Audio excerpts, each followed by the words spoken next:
Greetings and welcome to Transformation Stories thanks to Keto and Carnivore. I'm John, the Carnivore teacher, and today we're joined by an incredible guest who has completely transformed his life. Dave, thank you so much for being here. Thanks for having me on, John. Really appreciate it. Absolutely. Can you tell us a little bit about your life before starting the carnivore diet? It was pretty bad. It was bad in the sense that I was getting to the point where I was feeling like, oh well, I'm just getting older. The wheels are falling off. That's it. It's kind of downhill from here. The most I can do is just make the best of what I've got. And yeah, carnivore has made me realize that it doesn't have to be that way for most people. Most people are unknowingly poisoning themselves. Yeah. So I guess if you want to kind of contrast the way I am now, really, the biggest visual change was I was kind of about 30 odd pounds heavier than I am now. My face looked inflamed. It was very kind of red, very round. Um, the reason I have a beard is because I hate my chin. And the reason I hate my chin is probably I don't have that feeling now, but went back in the day before carnivore, it was just so round and so kind of inflamed and out there. I was just like, I've got to cover this up.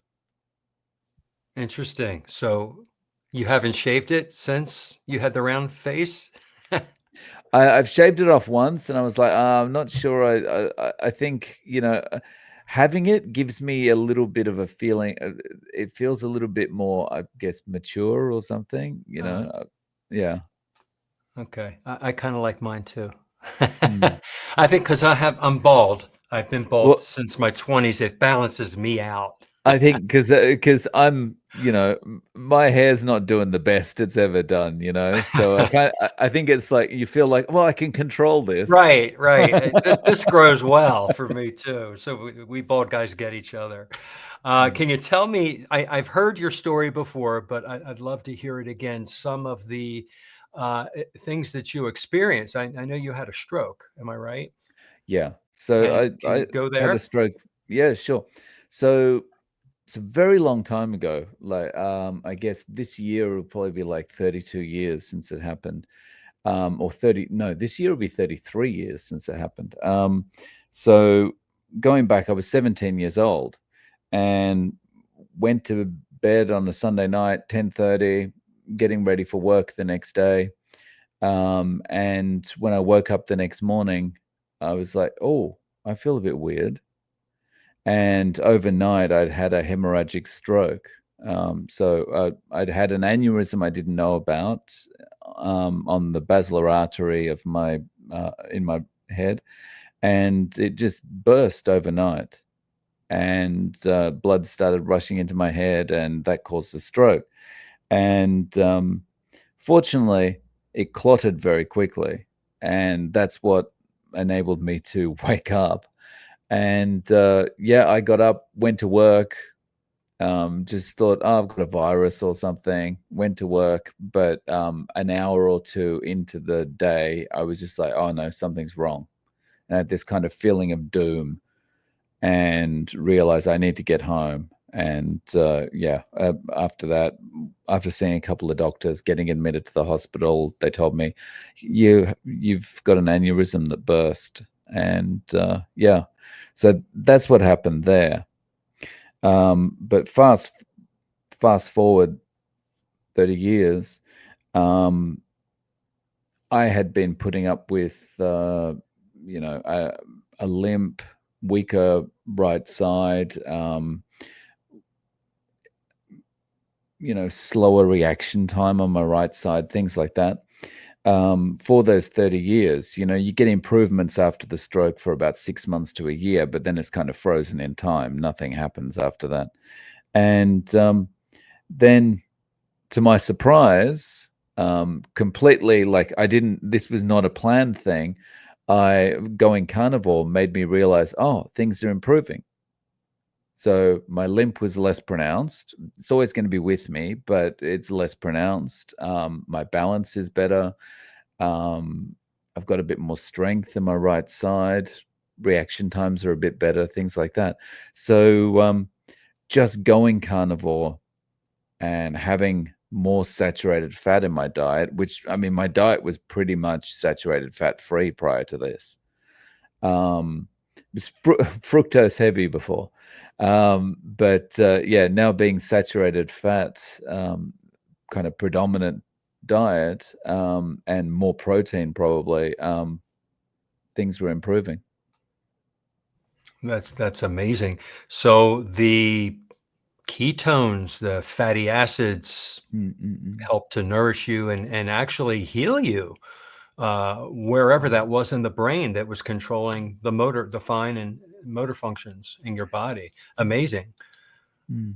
Yeah, it's been such a big thing, but even more than that was another change that happened, and it kind of happened a lot quicker. Was I had arthritis in my left knee, and so you can imagine what it was like. I had arthritis in my left knee, and my right side is affected by a stroke I had Wow. 30 years ago. And, I'm walking down the street looking like a monkey or something, because just like hobbling from side to side and in pain and whatever. And all of a sudden, about 2 months into carnivore, the arthritis was not there. And I noticed one day, just simply like I had to get across the road and the lights were flashing, like the crosswalk lights were flashing, like, okay, you got to hurry up. And I live in Osaka, and in Osaka, you take your life in your hands being on anywhere near cars because there's no mercy here, right? Oh, You God. go across like a crosswalk where they're meant to give way to pedestrians. It's like playing chicken. Wow. And it's the only part of Japan that seems to be like this. But anyway, so I was like in the middle of the road, and I'm like, oh, I've got to hurry up. So I started to run, and normally I would get this feeling like this kind of alert from my head, like when I start to move quickly because of the arthritis, and it would be like, stop, this is going to hurt, you know. And I got that, but I had no choice. I had to keep running. And so I'm running, and I'm like, I realize there's no pain. This doesn't hurt. And I got to the other side of the road, and I was like, I'm going to keep running. So like I've completely done a detour around the supermarket, which is where I was going, and just started running down the street. Like, what's happened? And it was like just this feeling of lightness. And so yeah, that it was just I discovered it, and the pain hasn't been back. That's wonderful. Do you think it was the oxalates because you left the plants out? Because I've heard a lot of gout and arthritis type issues have to do with the deposits in the joints having to do with oxalates. I think that was probably what it was, because when I've tried to kind of go, oh, I'm just going to put some spinach or some bok choy in to see what happens, it's like I can start to feel like a bit of a sensation coming back. It's like Oh, almost like a wow. warning, like, hang on, do you really want to do this? Mm, And so, yeah, that's a mess. So that was your N=1 right there. You did a little yeah. self-test. Amazing. What other issues have you noticed improved when you went carnivore? So there was weight, that inflammation in my face, Mhm. so I've lost about 33 pounds, I think it is, All right. but 15 kilos. And so the inflammation just went away from my face. My skin improved. Um, I was, I'd get eczema every year in the drier season. So when it gets to winter, it's like, oh, here we go. I'm going to be Mm. scratching everywhere, and that's gone. You like I can have a warm shower or almost a hot shower in winter, and like not be like scratching like crazy after the shower anymore, because it's like inflamed the eczema and things like that. Um, the same things that a lot of people talk about, clarity of thought. Um, one thing that's been really cool for me is, and it's related to that clarity of thinking, is being able to kind of step back and not be so emotional about things. So an example would be, like you'd be at work and you'd be working on a project with a number of people and you have an idea about where the project's going, and someone throws up a different idea and says, how about doing it this way? And you feel like, no, my idea is better, and you're so passionately arguing for your idea, and you're feeling like you're almost feeling bad, like, no, my idea's got to win this, and you'll think about it after work, and you're always so passionate about it. And now I'm more like kind of able to step back and go, who cares actually? What, in the grand scheme of things, what does this matter?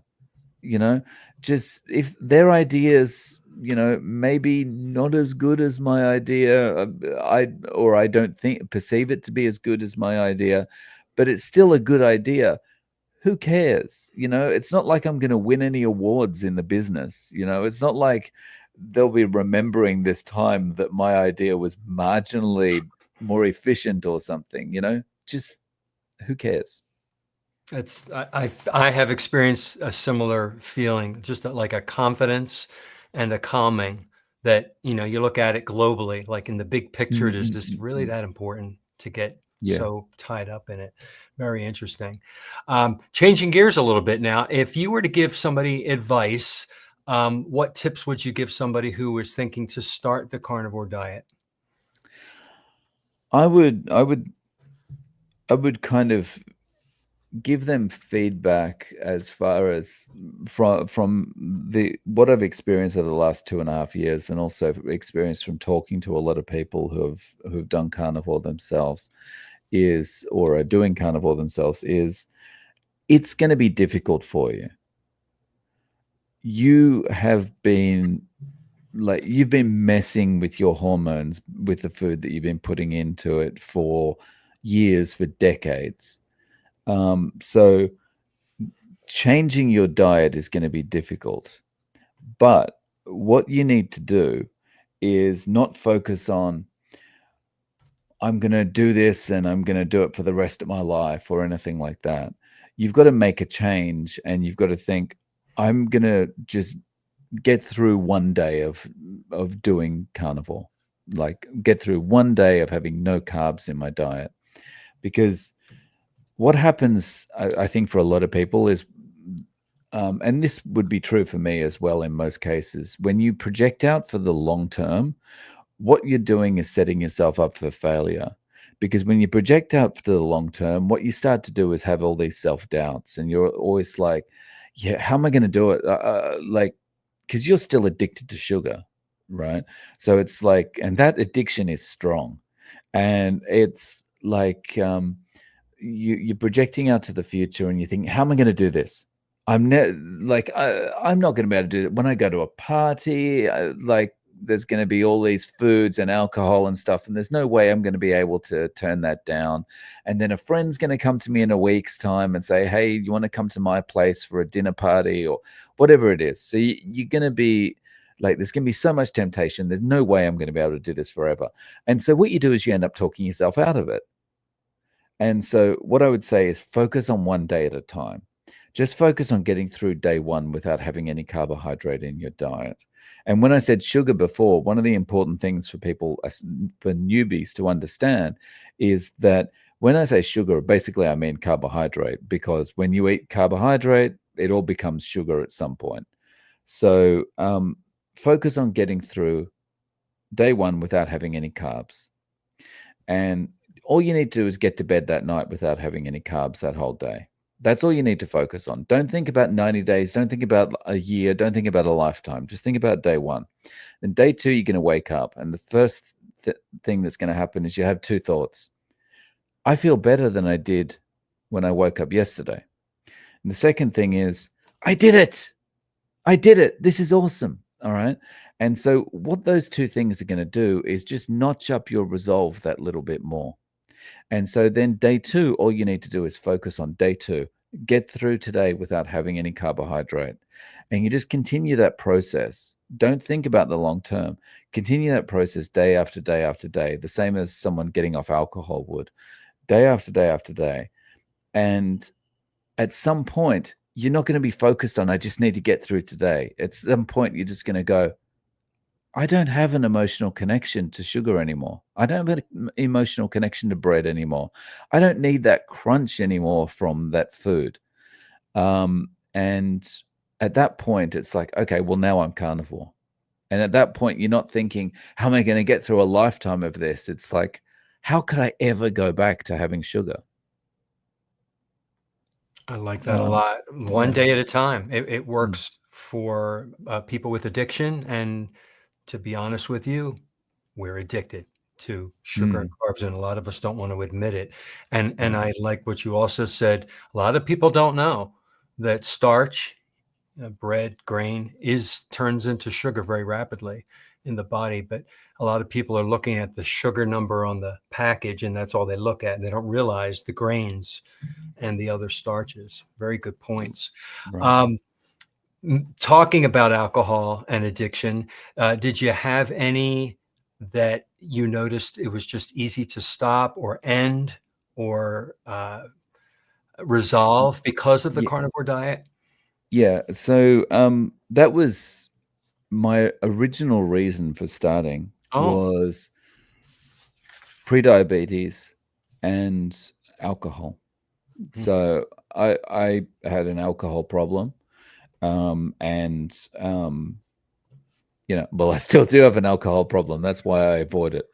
And Yeah, pre-diabetes. So I needed to get a handle on both of those things. And the doctor wanted to give me, for the alcohol, he wanted to give me a drug that I didn't like the sound of. And the side effects are pretty severe. So I said to the doctor, look, give me a couple of weeks to get a handle on this. And I knew from years of low carb and keto on and off that going on a low carbohydrate diet gave me a lot of self control. And so, given that, I thought, okay, well, I'll give this a try. Let me go keto, and I'll see how I go. And it was good. I was able to have self control to kind of stay off the things, but having the vegetables in the non starchy vegetables in my meals, because it was keto, that I was noticing there was a problem with the veggies. At first, I was thinking, well, maybe it's the meat, but then it didn't really make sense to me to be the meat because I'd done keto and low carb so many times over my life, right? And most of the times it was like Atkins and it was induction, so there's basically no vegetables anyway. So I started doing a bit of research and realized that the vegetables I was eating could have an irritating effect on my gastrointestinal system. And I saw a Ken Berry video and he was kind of talking about carnivore and that kind of thing. And that was like, oh, okay, well, maybe I should try this. And so I just knocked out the vegetables. Keto became carnivore, and the rest is history. But so, in effect, carnivore gave me the self control to stop drinking alcohol and never have it again. And also, of course, there's no pre diabetes either. That's fantastic. Ken Berry's name gets elicited in every interview that I do. Everybody said that they found a video and it was Ken Berry, and then they go down the rabbit hole of his playlists and learn so much. And I'm one of those people too. That is just fantastic. Um, the the plants. All right, so I've gone keto and the ketovore and the carnivore. It sounds like you've done that too. You were Mm. keto at first. What are your thoughts on having some plants, not having them at all? there's so many people out there that, there's people that are very carnivore, people that are more ketovore. So I'm not dogmatic about it, right? So the way I feel is everyone, like, this eating this way, if we look at it as a spectrum, Mhm. from low carb all the way up to lion, it's kind of this spectrum of ketogenic diets. Mhm. This is the proper human diet, right? The proper human diet never relied on us finding the ability to process food and put it into boxes, you know. So somewhere on that spectrum is where everyone's going to find themselves comfortable somewhere. Um, if someone does better having a little bit of veg in their diet, then I think that's where they're best suited. For me, it's not there. If I look at a carbohydrate, I put on weight. I've and the thing with me is, um, if I'm like the bear who's about to hibernate kind of thing. Like if I eat any carbohydrate, it's like my body's going, okay, he's about to go to sleep for 6 months. We need to put the weight on. So yeah, I've tried in the past with keto, I'll be having nuts or I'll be having this, that, the other, and the weight just comes on and I can't stop. Once I start doing something, I can't stop. And this is why I think I'm not dogmatic about it. And I think it's a spectrum is some people do well having a little bit of veg in their diet and they can control themselves. I'm not one of those people. I cannot control myself. I totally understand. When it comes to sugar, at least for me, anything sweet, even the monk fruit or the allulose, makes it it's Mm, sweet, and I mm, want mm, more. I bargain with myself, so I get it. And I like how you talked about it's individual. You're not dogmatic. Everybody's body chemistry is different. Some people can tolerate and moderate, some people can't. And that's good. So speaking of that, all right, you're carnivore, you've gone one day, you've gone 2 days. I love how you put that too. mm. We've gone 5 days, finding success. I'm invited to a party, and the party has all the stuff that I used to eat. And what do I do? How do you tell a person to navigate this party? Well, I think this is actually a little bit of a spectrum thing, right? And this is where, uh, for me, what I did at the start is I said to my friends, like, and it was it was kind of very serious for me in terms of like, I needed to get rid of the alcohol. So I said to friends, just don't invite me out for the next few months. I need to deal with this, right? So if you have a personality like me, as I already described, if I have a cashew nut, that's it. Before long, I'm going to be lying under a pile of Krispy Kreme donuts, right? So if you're that kind of person like me, you have to abstain for a period of time from all of those things. So set expectations with your friends. Look, I'm dealing with something at the moment. I don't need the temptation of being around a lot of crazy foods or whatever. And to be honest, I know I appreciate any invites, but I don't need the temptation of the invites in the first place either.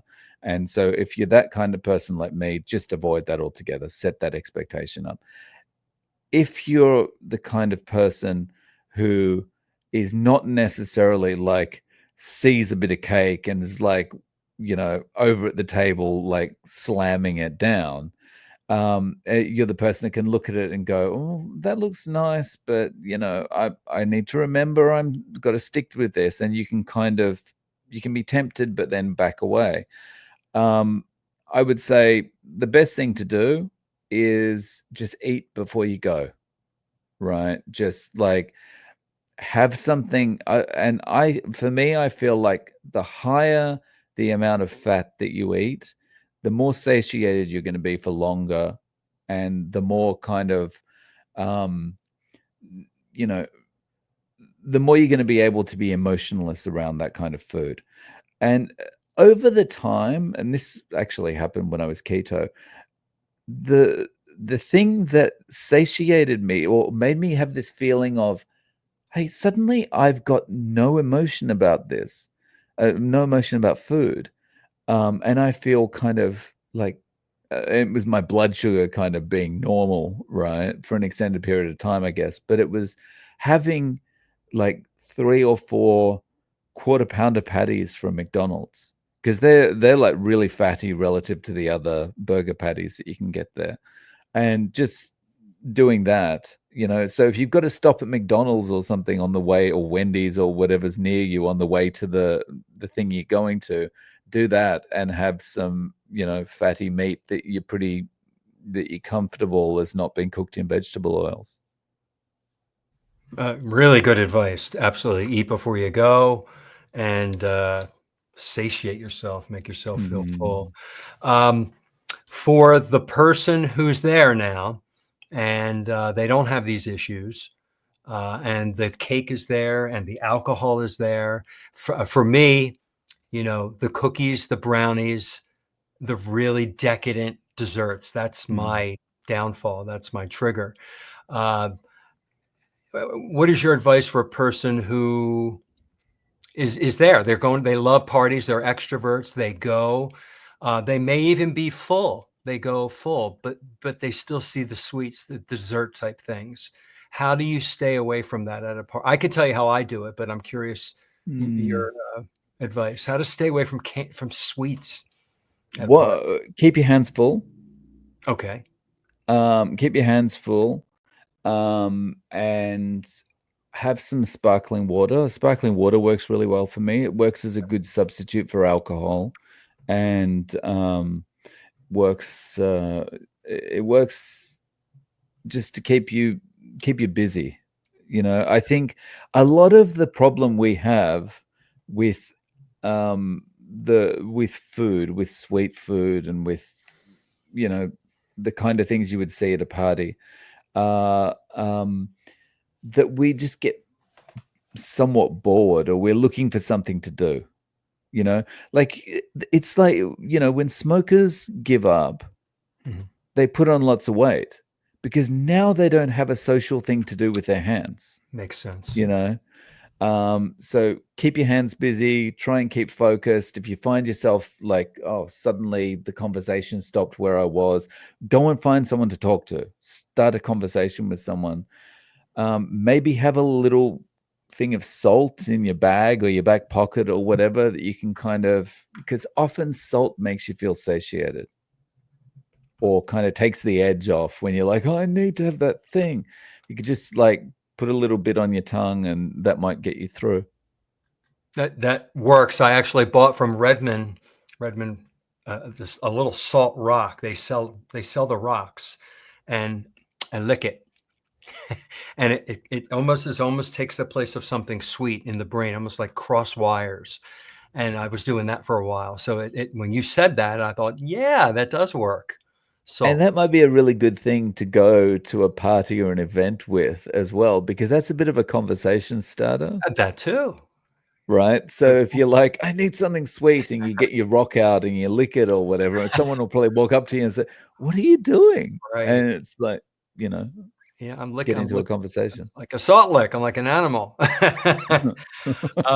Okay, what does Dave Mack eat on a regular day? It's changed a little bit recently. And that's because I'm trying to give my air fryer a workout, Uh, and I've gotten away from the ground beef as a result. So at like today, I had breakfast around, what would it be? Around 8 o'clock. I had 3 steaks, and two of them were like kind of eye fillet size, this kind of thing, okay. right? But one was a fatty piece of steak, and 6 eggs scrambled, Mhm. and that will probably do me for the day.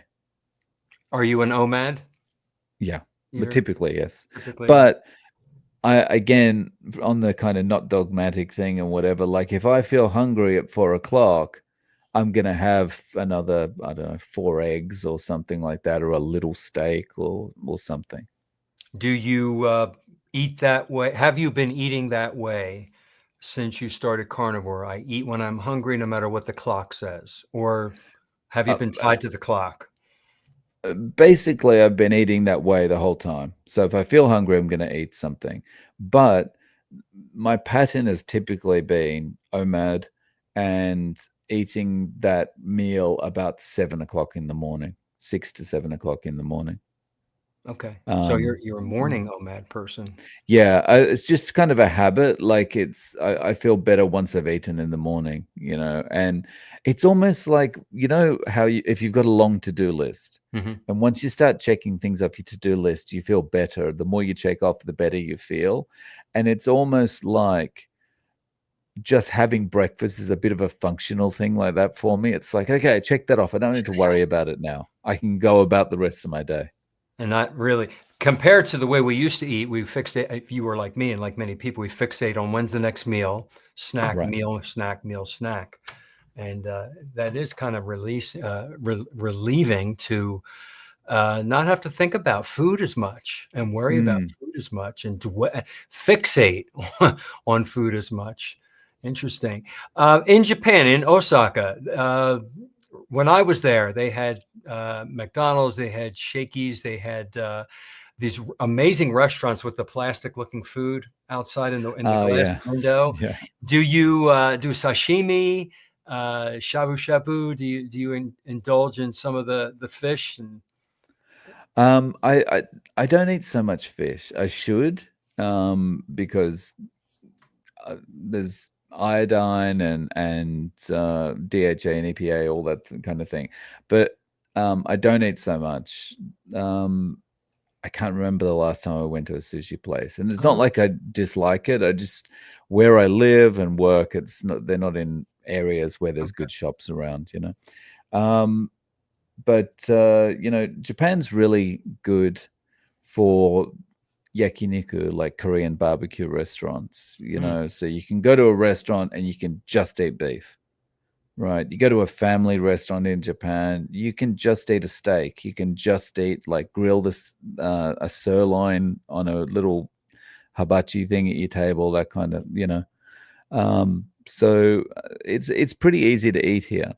One of the weird things about living in Japan, it's been nearly 19 years that I've been here now, wow. is the thing with having the models of the food that's on the menu at the front of restaurants. Hmm. Now, if I go to Australia and I look at a restaurant, you know, um, I kind of like, what do I do? I don't understand what the food looks like before I go in. Like when I first got to Japan, I was like, this is crazy. This is like kids stuff. Why do you have to show what it looks like? Why can't you just look at a menu? But now I've got myself into the opposite mindset where, in Australia, I'm like, I can't see anything. I need to see before I eat. Visually enticing. It's brilliant, actually, Mm. to do that. And when I was there, I was there many, many, many years ago. I thought, what a great idea! Why don't we do that in the United States? This is such a cool idea to see that. We watch Mm, mm, commercials on television and everything. We see the food, so why not put it live in the store? mm. When you went carnivore, what was the reaction of friends and family near you? Um, it was at first it was kind of difficult at home because you your partner, your wife is always like, well, I'll cook dinner for you, or I'll cook this for you, or I'll cook that for you. And it's like that's how people often share their love, right? Is they Right. they make food for you, right? And you have to be in this situation where it's like, oh, what do I do? Do I eat it? Do I push back or whatever? And I was just like, for me, the the knowledge that I had to make sure I didn't do anything that would lead me back to alcohol was the driving factor. And so I had to be kind of assertive and say, look, I can't. I have to stay on this plan at the moment. I'm sorry. I appreciate it, but I can't. I'll eat what I can, what's, okay for my diet, but other than that, I have to stay away from that stuff. And it's like everything, like it can be frustrating or a little bit difficult for people to understand at the start, but the same message over and over again, eventually they kind of go, okay, I've got it, I understand, because you're basically trying to break. It's like breaking regular human habits, right? Yeah. It's like normal human behavior. I'm cooking for me and the family. I'm going to cook for my husband as well. And yeah, so it just takes some time to kind of break it. But I think the most important thing about behavior change is setting expectations. So reinforcing those expectations all the time is important. Um, you know, if you say repeatedly to your wife or to your husband, like, remember, like at the start of the day, for example, remember, I'm not eating the same as you at the moment. Please don't make me dinner tonight. Right. If you say that in the morning, then it's a lot easier at dinner time if they've forgotten that message and they have cooked it. It's better to say, remember, I mentioned this Right. morning I can't eat this, right? And they're more likely to go, oh yeah, you did. Okay. Yeah, sorry about that. So that constant expectation setting, I think, is important at the beginning. That's good. I don't think anybody's ever talked about that, and I notice I've found that to be true, but only through discovery and trial and error. And some people originally get a little offended or upset, Mm, and I've learned to not take it personally. And I actually say, strangers, I'll say, listen, I have an allergic reaction to seed oils. I just like you say, you have alcohol problem. I mean, I have an addiction to sugar, and I find that they're more apt to want to help you when you say you have a problem instead of right, saying, right. I'm not eating your food. And the other thing to understand about expectation setting, just as you said that there, it made me think about it. We very quickly kind of can understand how damaging sugar is and all the other foods that are just the starches and whatever, because we've been in this, like eating this way and in this area and talking about this for so long. But um, the average person has no idea. So again, it's about expectation setting and education, right? So it's like if you say, like, I've got a problem with sugar, I can't have any sugar. Most people will think, what are you talking about? I'm just offering you some bread. So it's also about explaining and setting expectations, saying, yeah, but you got to understand what happens is that bread is basically going to become glucose when I consume it, and it's going to set off more cravings for me. So yeah. Good way to The more put it. upfront you are, I think the easier it is to get people on your side. I think that's very, very good advice that I'm going to start trying a little more frequently, because I have trouble with that myself, and I'm having relatives over soon, and I need to eat my way, but they're going to be going shopping and filling the kitchen with their food. Right. So that's going to be like, I mean, I'm fine with that. It's going to be there. I think I'm going to be okay. But let's say you're in that situation and people start a conversation with you and say, why don't you eat bread? I know. Are you going to just go right in and give them that education about how it converts to glucose? Or how do you do that without sounding like you're lecturing at them? Um, yeah, I think I would probably take that kind of a little bit like educational point of view and the addiction to sugar thing. I'd say, look, the way it works is basically if I have anything that's sweet or going to set off a sweet craving, then it's all over for me. Like I'm just going to start abusing it. Um, And some that language is important, right? Because also the way you're framing it is really important, because when you say words like abusing it, they start to get the point. Okay, this is a Defense. little more serious than just, I'm doing this because I want to control the inch around my waist or something, and so and then you just kind of explain to them, if I eat the bread, what happens is it triggers cravings for more sweet things, actually, because the bread, once you eat it, it basically turns into sugar. And that has the same effect on your body as if you've just eaten, and sometimes worse, just eaten like a Right. Snickers bar or something, right? Right. So I just avoid it, the same as an alcoholic avoids alcohol, because they know if they have that one sip, then it's all over for them. For Yeah. me, it's the same with sugar. Okay. That's a good way to explain it. I'm learning to focus it back on me. I have this issue with me. It does this to me. Because if you start explaining it to them like it's going to do it to you, then they'll go on the defensive and Yeah, I they'll think want to start to also, argue. Yeah.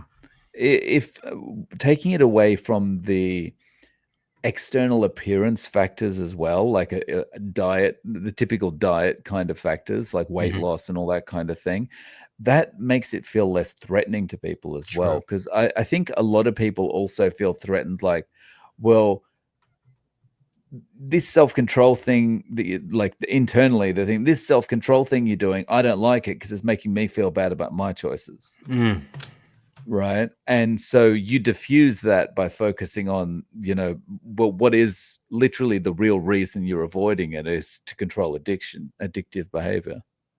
Yeah, hopefully it's not putting well, it may put a mirror up in front of their face, um, which does tend to offend people sometimes because Mm, mm, they don't mm, want to see it in themselves. mm, And hopefully, your method is to just, this is a problem that I have, and I have to do this, otherwise it triggers my addiction. It's a good way to mm. look at it. Um, how long have you been doing this now, total? 2.5 years. In June this year, it'll be 3-year All right, anniversary. 2.5 years. All right, just pure carnivore, right? Yeah. All right, and how long were you maybe keto before that? It was only a few weeks before I Just a few. realized the veggies were a problem. Okay. All right.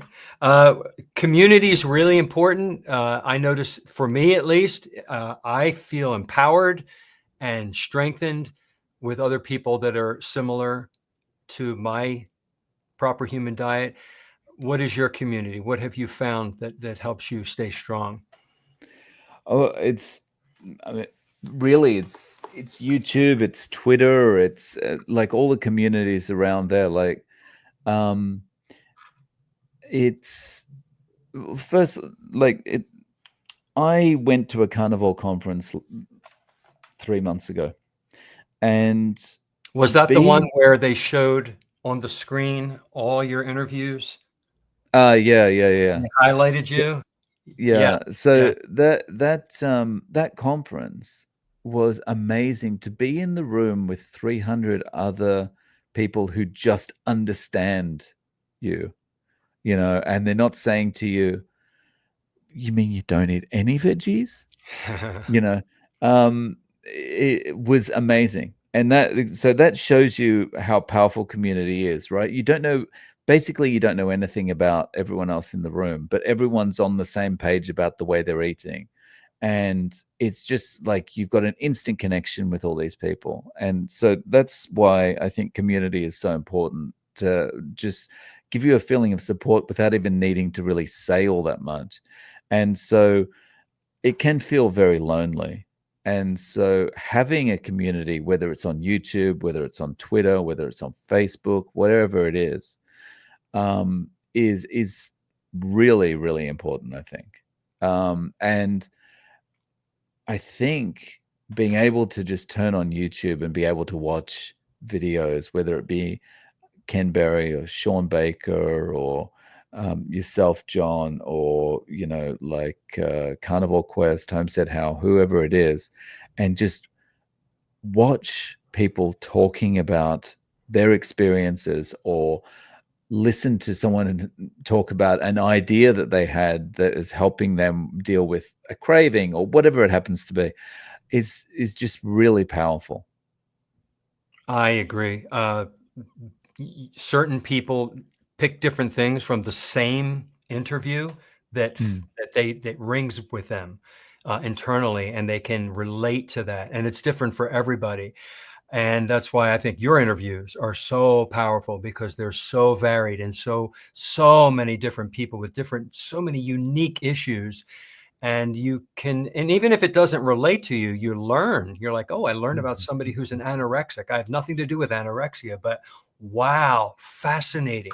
Another one, bipolar, so many different issues. Um, you mentioned Dr. Ken Berry, like so many other people do, Dr. Chafee. Can you name some other people that are really inspirational to you? Maybe book authors as well? Yeah. I think so. The one person that really helped me the most getting into this was Dr. Robert Lustig. Uh, And he's not carnivore, mhm. but just listening to his talks and listening to the same talks over and over again sometimes just convinced me that I'm on the right track, and it was really inspirational. Like, as you know, in Japan, we walk a lot. Mhm. And I would be on a walk for an hour and a half, and I'd just have one of Robert Lustig's talks playing as I'm walking, and it was just like, okay, I got this.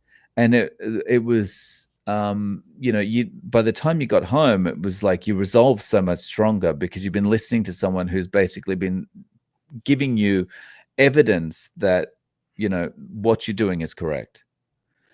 So Robert Lustig was one of them, and then from Robert Lustig, I kind of moved on a little bit to I found Sten Ekberg, Mhm. and I've since heard, and Eric Berg, and I've since heard from a lot of people I've spoken to that those two people tend to be a little bit like gateway drugs into carnivore. They start there, and then they start seeing recommendations of carnivore videos around them, and then they kind of go down the carnivore rabbit hole. And it was a little bit like that for me.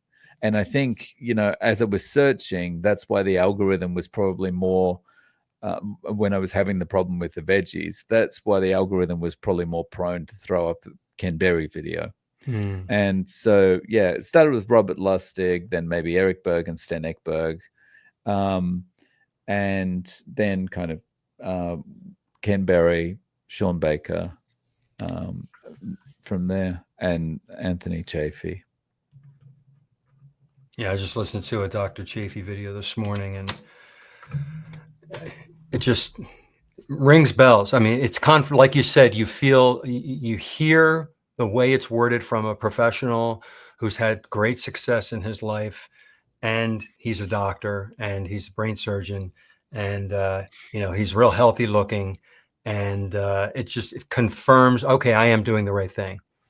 This is Right. good for me too. Oh, maybe I need to go listen to what he said about that. I need to consider that too. Like and you never stop learning, I don't think. There's always something to learn and apply.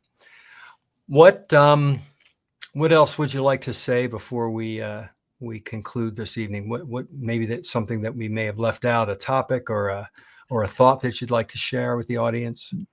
I think the most important thing to remember is, for anyone who's just thinking about getting started with carnivore, or has been kind of on again, off again, on again, off again with it, is like, as humans, we've we're fundamentally kind of, eh, sticking to things is difficult, right? Because we've got temptations around us all the time.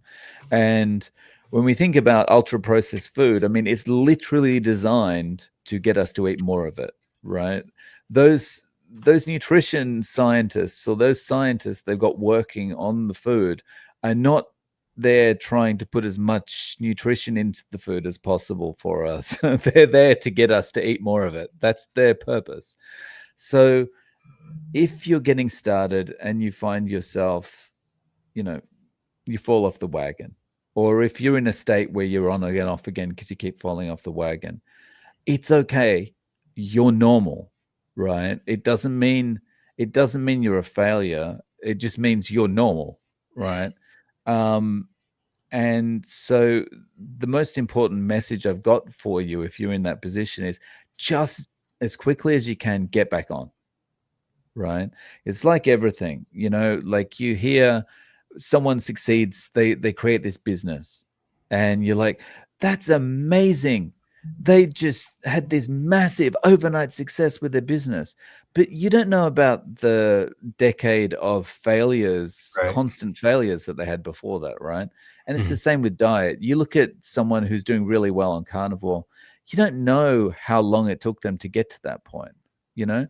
Okay. I've been on and off low carb and keto for 22 years before I found carnivore, right?